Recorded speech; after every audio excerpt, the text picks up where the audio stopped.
नमस्कार दोस्तों, आज पुनः अध्ययन गुरु के साथ मैं इतिहास विषय को लेकर आप सभी के समक्ष। इससे पूर्व के वीडियोज में हमने देखा था बाल गंगाधर तिलक जी से आरंभ किया हुआ है और चलते चलते हम लोग 1909 कर्जन वायली और जैक्सन की हत्या पे आ गए थे।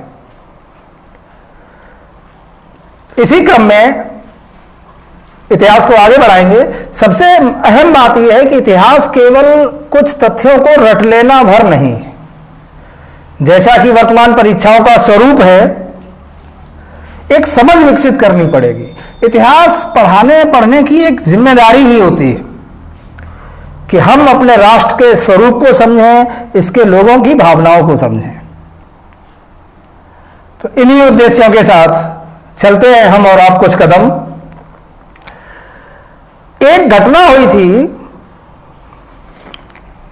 हम सभी लोगों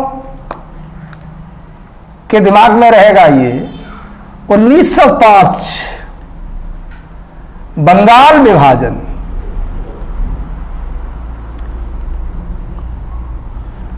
ये लॉर्ड कर्जन की नीति थी। उसका उद्देश्य क्या था? भारतीय एकता को छिन्न भिन्न करना, जिसका कि बंगाल के प्रखर राष्ट्रवादियों ने पुरजोर विरोध किया था। अंग्रेजों ने अपने राजनीतिक उद्देश्य को पूरा किया। 1911 दिल्ली दरबार का आयोजन,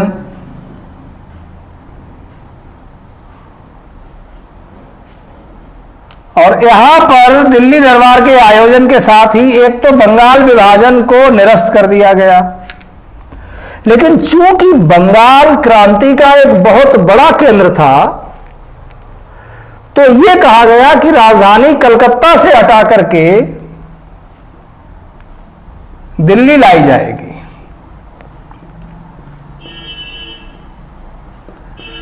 इस विषय को सामान्य तौर पे हम अभी जब कांग्रेस अधिवेशन पढ़ाएंगे तो इनको डिटेल में आपसे इनके बारे में बात की जाएगी।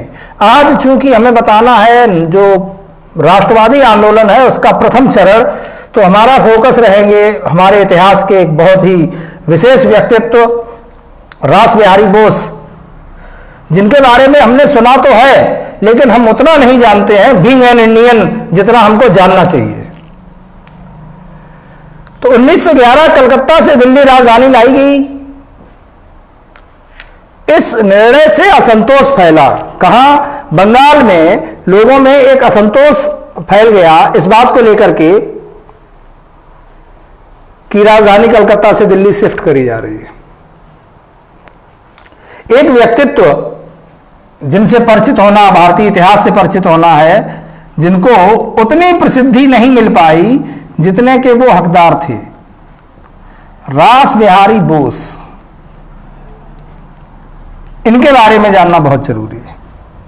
तो हमारा आज का ये video dedicated to one of the legend Rash Behari Bose.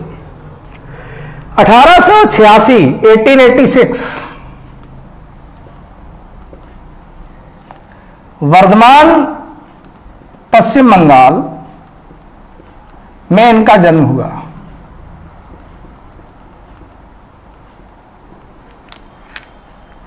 यह महत्वपूर्ण नहीं है, क्योंकि बात चल रही थी तो जानना चाहिए। 1945 डेथ। इनके बारे में बंगाल में पैदा हुए और उसके बाद ये आकर के देहरादून इसलिए लिखे ले रहे हैं कि एक प्रश्न यहाँ पे सामान्य अध्ययन का है। देहरादून में वन अनुसंधान संस्थान,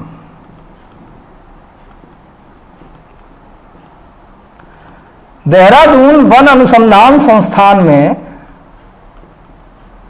मुख्य लिपिक की भूमिका में ये कार्य करने लगे। मुख्य लिपिक रहे।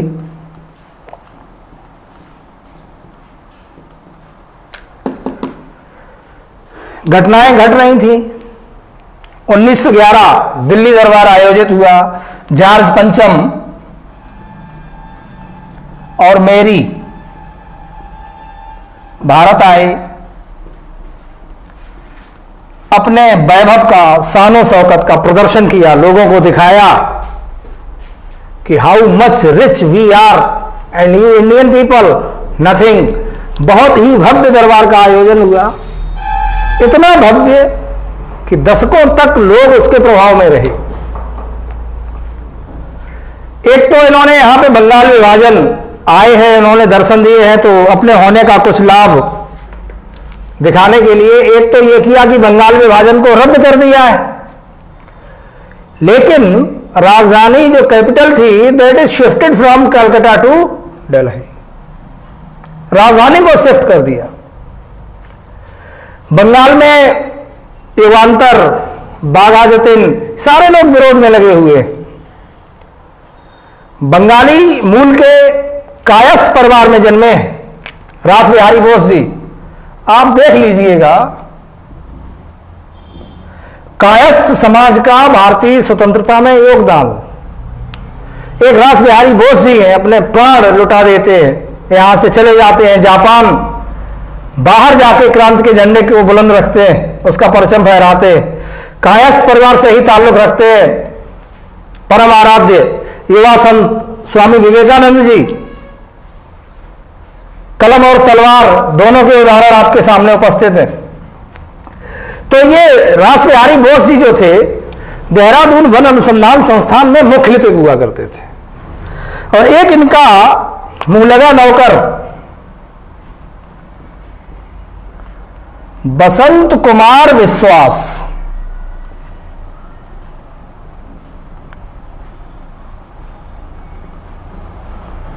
काफी विश्वसनीय व्यक्ति था। सभी के मन में खलबली मची हुई थी कि कैसे भी हमें अंग्रेजों से बदला लेना है। बंगाल को बांटा, बंगाल को अलग किया, राजधानी यहां से वहां ले जा रहे, तो कुछ तो करना है, हमें इनको बदला देना है। रास बिहारी बोस जी बंगाल घूमने जाते हैं एक बाढ़ राहत के कार्यक्रम में, तो युगांतर के क्रांतिकारियों के संपर्क में आते हैं, बाघा जतिन के संपर्क में आते हैं। वो उनको प्रेरित करते हैं कि क्या यार, एक सरकारी नौकरी करके you are spoiling your life, do something for your nation. ये मन में भीड़ा लेके लौटते हैं कि आई विल डू समथिंग, कुछ तो करना पड़ेगा। क्या करना पड़ेगा? 1911 में दिल्ली दरबार आयोजित हुआ, जॉर्ज पंचम और मैरी इंडिया आए, दरबार लगाया, चले गए। राजधानी दिल्ली से कलकत्ता 1911 में घोषित हुई, यह प्रश्न विशेषता पूछ लिया जाता है, लेकिन 1912 दिल्ली राजधानी बनी।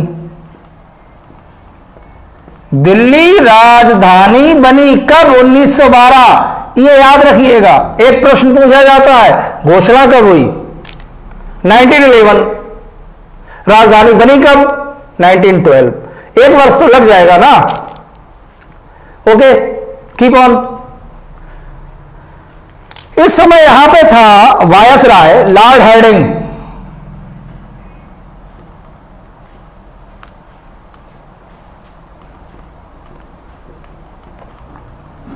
खरबूजे को देख के खरबूजा रंग बदलता है। जॉर्ज पंचम आए, क्राउन आया, दुनिया भर का जलसा। लोगों ने, भारतीय राजाओं ने उनको पलकों पे बैठाया, मजबूरी थी, कुछ मक्कार भी थे। वो प्रभाव लॉर्ड हार्डिंग के दिमाग में बना रहा। अब भारत में तो उसकी भी स्थिति नंबर 1 की रैंक है ना। उसने जब दिल्ली राजधानी बनी तो चांदनी चौक,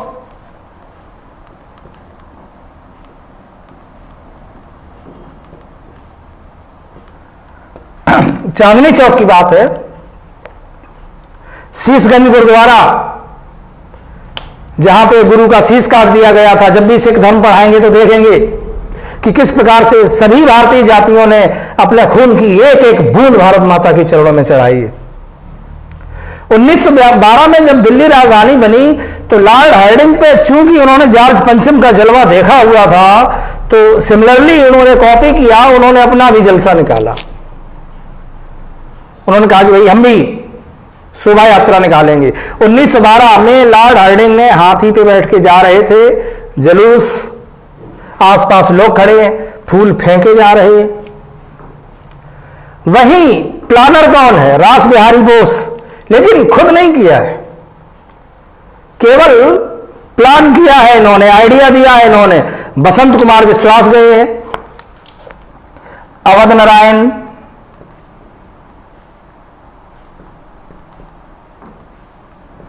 अमीचंद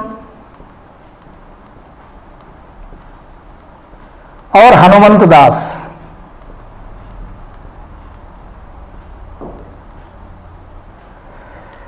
ये लोग जाते हैं, बसंत कुमार विश्वास स्त्री वेश में जाते हैं, बम छुपा के ले जाते हैं। वायसराय की पत्नी हाथी पे बैठी हुई है, लोगों का ध्यान बटाने के लिए कह देते हैं कि देखिए कितने सुंदर जेवरात पहने हुए। और जैसे ही लोगों का ध्यान एकदम जेवरात की बात आती है, उनकी पत्नी की तरफ जाता है, ये बम निकाल के पटक देते हैं। लेकिन भारत का दुर्भाग्य, निशाना सही नहीं था, दूसरे लोग हताहत हुए, लॉर्ड हार्डिंग बच जाता है। तो लॉर्ड हार्डिंग पर बम फेंकने की यह घटना दिल्ली लाहौर षड्यंत्र केस के नाम से जानी जाती है। दिल्ली लाहौर षड्यंत्र केस।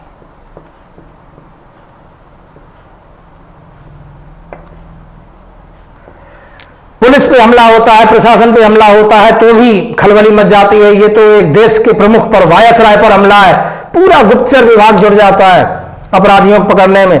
बसंत कुमार विश्वास, अवध नारायण, अमीचंद, हनुमंत दास, सभी लोग पकड़े जाते हैं, पकड़े जाएंगे, पकड़े गए। हनुमंत दास को फांसी नहीं हुई थी, बाकी इन लोगों को मृत्युदंड मिला। रास बिहारी बोस ने क्या किया? एकदम सफेद पोश लोगों की तरीके से इन्होंने देहरादून में अगले ही दिन एक मीटिंग ऑर्गेनाइज करी, एक सभा बुलाई और कहा लोगों से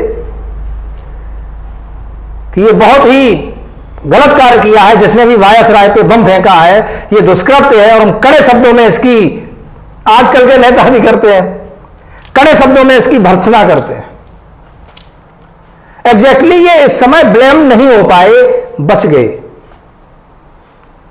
लेकिन कालांतर में धीरे धीरे ये बात स्पष्ट हो गई थी कि रास बिहारी बोस का दिल्ली लाहौर षड्यंत्र केस में as a planner he played a dominant role. तो लेकिन ये बात बाद में पता चली, उससे पहले ये यहां से निकल गए थे। निकलना क्यों पड़ा, वो एक दूसरी घटना थी। एक नाम आपने सुना होगा,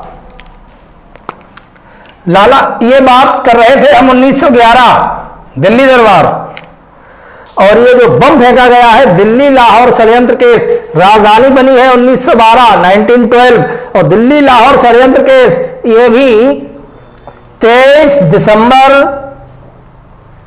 1912।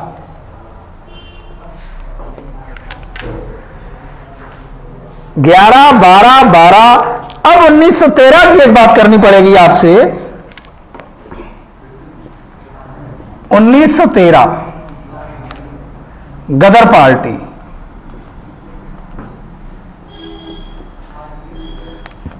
गदर पार्टी सैन फ्रांसिस्को,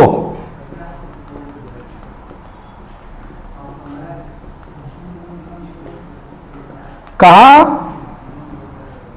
अमेरिका। 1913 में गदर पार्टी की स्थापना हुई सैन फ्रांसिस्को, अमेरिका। बेसिक्स क्या थे इसके, इस पे भी बात कर लेते हैं। लाला हरदयाल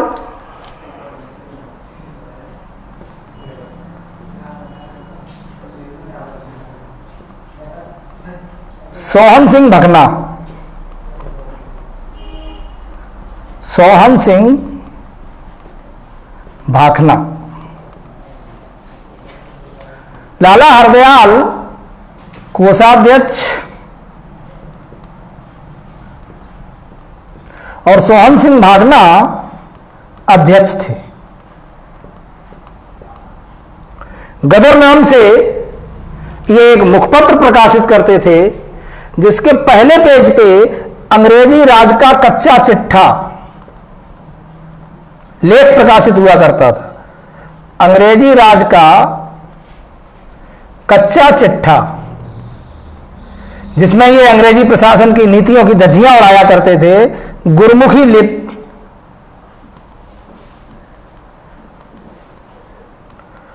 लिपि में।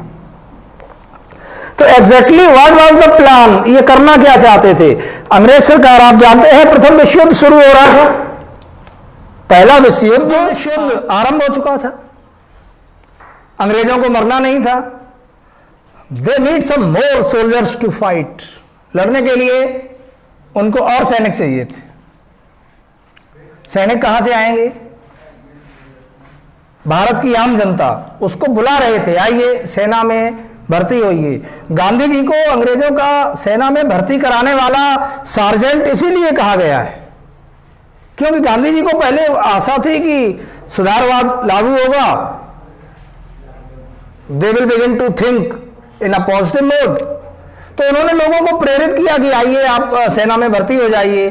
तो उन पे ये स्पॉट है, कहा गया कि गांधी जी को सेना में भर्ती कराने वाला दलाल, सार्जेंट, ये शब्द गांधी जी के लिए कहे गए थे। यहां रास बिहारी बोस जी और लाला हरदयाल, दे प्लान्ड समथिंग डिफरेंट। उन्होंने कुछ नया सोचा, उन्होंने एक सशस्त्र क्रांति की भूमिका तैयार कर ली, अपने लोगों को प्रेरित किया कि आप जाइए सेना में भर्ती हो जाइए और एक निश्चित समय जब आपको संकेत दिया जाएगा तो सशस्त्र विद्रोह कर दीजिए, उन्हीं के हथियार लूटिए और उनको मार के भगा दीजिए। एंड अनफॉर्चुनेटली ये हो नहीं पाया, लेकिन अगर ये हो जाता तो ये कहानी हमारी 1915 से आगे ही नहीं जाती। 1915 का नाम हमने इसलिए लिया कि पहली बार आजाद हिंद फौज का गठन गुलाम भारत से बाहर 1915 में आजाद हिंद फौज, आप लोगों ने नाम सुना होगा आजाद हिंद फौज का, लेकिन ये तथ्य जो लोग गहनता से नहीं पढ़ते हैं उनके लिए नया होगा। आजाद हिंद फौज का गठन पहली बार हुआ था अफगानिस्तान में, और किसके द्वारा हुआ था? राजा महेंद्र प्रताप सिंह। अफगानिस्तान में राजा महेंद्र प्रताप सिंह के द्वारा।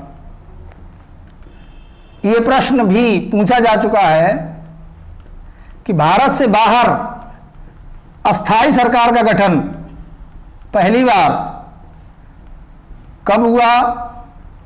तो ये 1915 में राजा महेंद्र प्रताप सिंह भारत का एक शेर था जिसने भारत से बाहर जाके भारत के झंडे को लहराया।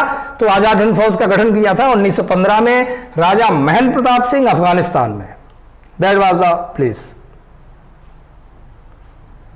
इधर इन लोगों ने रास बिहारी बोस, लाला हरदयाल, सोहन सिंह भाकना, दे प्लान, उन्होंने सोचा कि यहां पे अपने सैनिक भर्ती करा देते हैं। अभी अंग्रेज बिना किसी छानबीन के, उनको बहुत ज्यादा सैनिक चाहिए थे, तो कि सैनिक इकट्ठे करके जब भी हम संकेत करेंगे सैनिक सेना के अंदर से विद्रोह करेंगे, वहीं मारेंगे काटेंगे और देश को आजाद करा लेंगे। क्रांति पिक्चर का एक डायलॉग भारत के संदर्भ में तो सदैव ही सही जाता है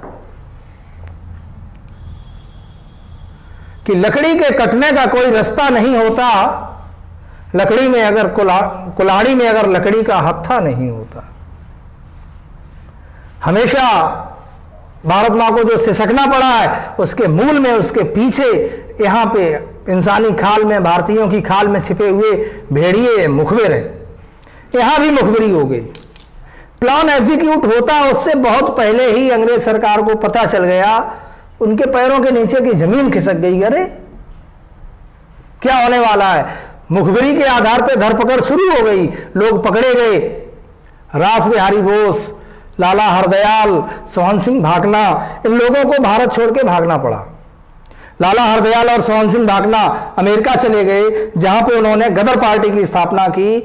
इसने बहुत ही भारत से बाहर भारत को आजादी दिलाने के लिए इसके प्रयत्नों को इतिहास कभी भुला नहीं पाएगा।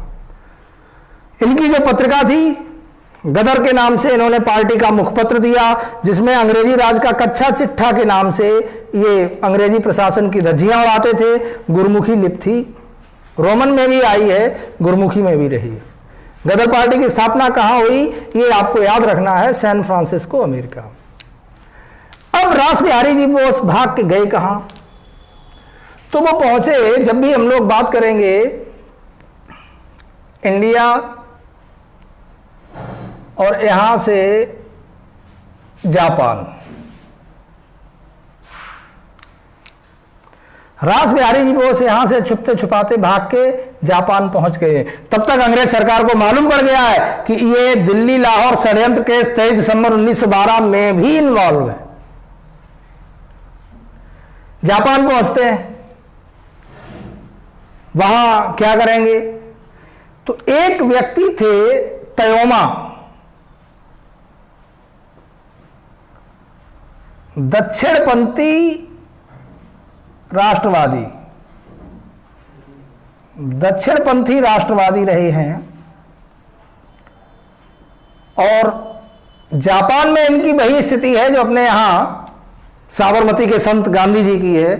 बहुत ही सम्मानित राजनीतिक मकाम हासिल किया है तयोमा ने जापान में। रास बिहारी जी बोस तयोमा की शरण में पहुंचे। एक व्यक्ति और आपने सुना होगा, चीनी गणराज्य,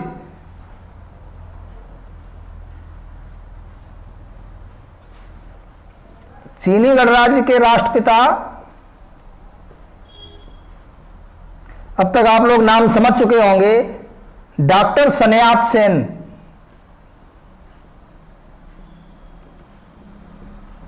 अपने संकट के दिनों में डॉक्टर सन यात सेन भी तयोमा की ही शरण में गए थे। रास बिहारी बोस भी तयोमा की शरण में गए। तयोमा ने कहा कि ठीक है, आओ रहो यहां, कोई कुछ नहीं करने वाला। और चूंकि तयोमा बहुत बड़ा पॉलिटिकल फिगर थे, तो डॉक्टर रास बिहारी बोस को एक इंटेलेक्चुअल सपोर्ट मिलने लगा। उनको राष्ट्रवादियों की तरफ से उनकी आवाज विश्व पटल पे सुनी जाने लगी। फिर क्या हुआ, रास बिहारी बोस एक होटल संचालक थे, सोमा दंपति, हस्बैंड वाइफ थे। रास बिहारी बोस सोमा दंपति के यहां होटल पे काम करने लगते हैं। He was a good cook too, बहुत अच्छे कुक थे। इन्होंने वहां पे एक डिश डेवलप करी हुई थी, इंडियन करी, जो आज भी जापान में बड़ा प्रेम से खाई जाती है। बाहर रहने लगे। इधर अंग्रेज सरकार इन पे दबाव बना रही थी जापान पे कि रास बिहारी बोस का प्रत्यर्पण चाहिए, रास बिहारी बोस को वापस करो, वो मेरा अपराधी। तयोमा ने एक सलाह दी सोमा दंपति को कि बढ़िया लड़का है, बीड़ी तंबाकू सिगरेट करता नहीं है, खाना वाना ठीक बना ही लेता है, आपके पास होटल है, क्यों ना आप इसकी अपनी पुत्री की शादी इसके साथ कर दें। सोमा दंपति को यह बात समझ में आ गई। उन्होंने अपनी बेटी का विवाह रास बिहारी बोस से कर दिया, जिससे उनको एक पुत्र एवं एक पुत्री प्राप्त हुई। पुत्र द्वितीय विश्व युद्ध में मारा गया था और पुत्री अभी कुछ साल पहले तक थी, अभी हाल ही में उनकी मृत्यु हुई है। इस प्रकार से रास बिहारी बोस को जापान की नागरिकता मिल गई।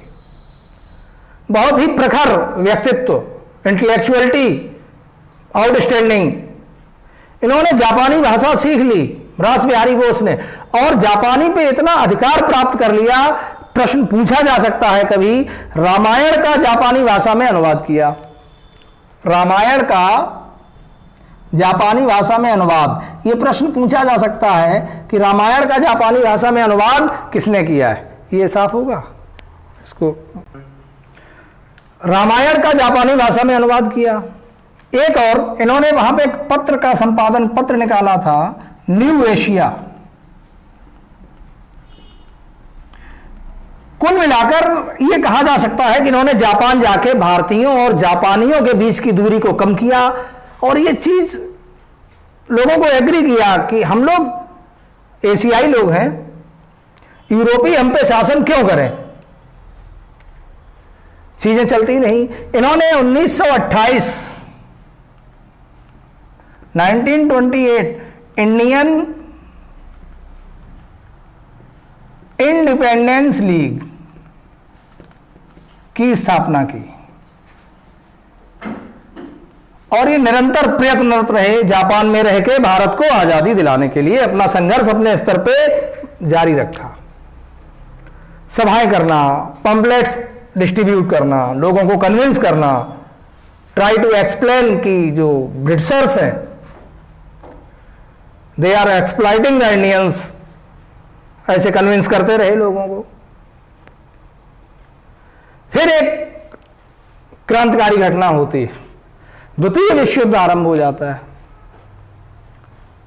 और भारत में एक और बोस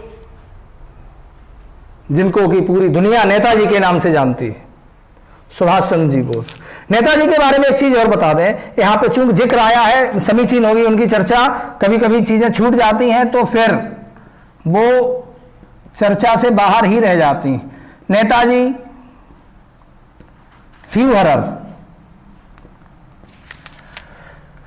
मेरी ऑफलाइन क्लास में कभी किसी बच्चे ने हमसे पूछ दिया था कि जब हिटलर को हिंदी तो आती नहीं थी और नेताजी को नेताजी की उपाधि किसने प्रदान की?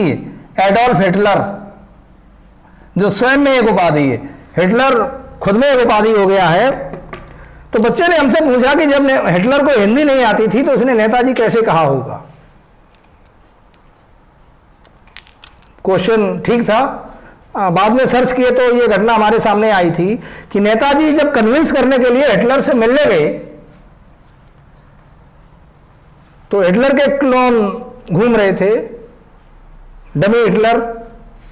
नेताजी बैठे रहे और एक न्यूज़पेपर पढ़ रहे थे। तो पहले हिटलर जैसा एक आदमी निकला, नेताजी ने कोई ध्यान नहीं दिया।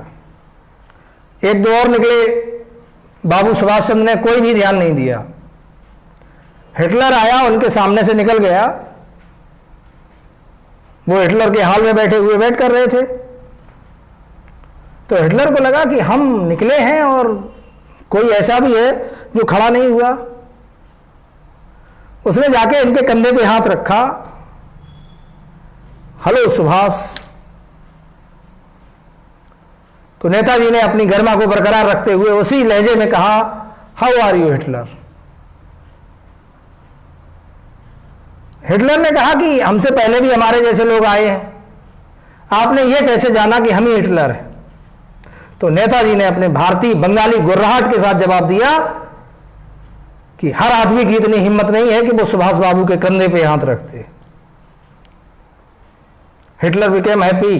तब उसने इनसे कहा था, you are fuhrer of India, आप भारत के नेताजी नेता हैं। और वहां से इनको बाबू सुभाष चंद्र बोस को नेताजी की उपाधि प्राप्त हुई थी।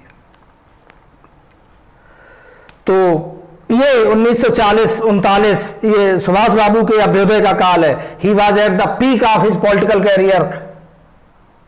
सुभाष बाबू की सीन में एंट्री होती है। रास बिहारी बोस, द्वितीय विश्व युद्ध शुरू हो जाता है। एक नाम आता है चर्चा में, कैप्टन मोहन सिंह। कैप्टन मोहन सिंह ये भारतीय अंग्रेजी सेना की तरफ से जापानियों से लड़ने के लिए जाते हैं और यहां पर जापान के द्वारा बंदी बना लिए जाते हैं। सिंगापुर बिल्कुल किनारे। जब भी ज्योग्राफी आएगी तो आपको मैप्स में ये चीज क्लियर करेंगे। सिंगापुर में कैप्टन मोहन सिंह और लगभग 90,000 सैनिक जापान के द्वारा बंदी बना लिए जाते हैं, जिसमें आधे सैनिक भारतीय होते हैं। जापानी कैप्टन जनरल जो होते हैं, फ्यूजी और समथिंग, फ्यूजी यामा और लाइक दैट, ऐसा ही कुछ नाम है उनका। तो वो एक विचार के साथ आते हैं। वो कहते हैं कि हम एशियाई आपस में क्यों लड़ें, हमारा युद्ध तो यूरोपियों के साथ है और इन 90,000 को हम रखेंगे कहां। उनके सर्वाइवल की एक और समस्या, स्लॉटर कोई हल नहीं है कि 90,000 को एक साथ मार दिया। तो वो कैप्टन मोहन सिंह को एग्री करते हैं कि हम आपको वार प्रिजनर नहीं होंगे, आप युद्ध कैदी नहीं होंगे, आप अपने उद्देश्य को पहचानिए। आप अंग्रेजों के लिए लड़ रहे हैं और उन अंग्रेजों के लिए लड़ रहे हैं जो जोक की तरीके से खुद तुम्हारा खून चूसने पे आमादा है। Why should you not stand against the Britishers? आप इनके खिलाफ क्यों नहीं खड़े हो रहे? मोहन सिंह को यह बात समझ में आती है। रास बिहारी बोस इनके बीच मध्यस्थता का काम करते हैं। कैप्टन मोहन सिंह लोगों से बात करते हैं, हाथ उठवाते हैं कि अब वो वक्त आ गया है कि हमारी बंदूकें हमारी माता की रक्षा के लिए उठनी चाहिए। बहुत सारे सैनिक उस समय इंकलाब जिंदाबाद का नारा देते हैं, खड़े हो जाते हैं, हाथ उठाते हैं, टोपियां हवा में उछाल देते हैं, and they were ready to fight against the Britishers. British के खिलाफ ही लड़ने के लिए तैयार हो जाते हैं। और इस प्रकार से इंडियन नेशनल आर्मी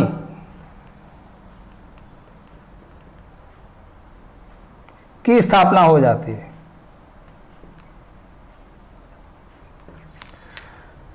तो आजाद हिंद, ये प्रश्न यहां पर यह आता है कि आजाद हिंद फौज की स्थापना का विचार सबसे पहले किसके मस्तिष्क में आया था? तो वहां पे हम यही नाम मेंशन करेंगे, he was captain Mohan Singh, जिनके दिमाग में सबसे पहले यह बात आई आजाद हिंद फौज की स्थापना की जाए। इसके बाद एक समस्या और खड़ी होती है। कैप्टन मोहन सिंह का जापानी जनरल से विवाद हो जाता है, तो ये रास बिहारी बोस को इसका नेतृत्व मिल जाता है। लेकिन आप देख रहे हैं रास बिहारी बोस का जन्म हम आपको बताए थे 1886, 1885 में कांग्रेस की स्थापना हुई है, 1886 में ये शेर पैदा हुआ है। तो अब ये 1942 बूढ़े हो रहे हैं, उम्र हो रही है। तो he found himself unable to give the captaincy. नेतृत्व देने में खुद को अक्षम महसूस करते हैं, उनको लगता है कि मैं एकदम फिट नहीं हूं अभी नेतृत्व देने के लिए। और उसी समय यहां जर्मनी इधर है, यहां पे जर्मनी से किसी प्रकार से स्टीमर से पहुंचते हुए नेताजी सुभाष चंद्र बोस सिंगापुर पहुंचते हैं। और सिंगापुर में जब नेताजी सुभाष चंद्र बोस पहुंचते हैं तो 4 जुलाई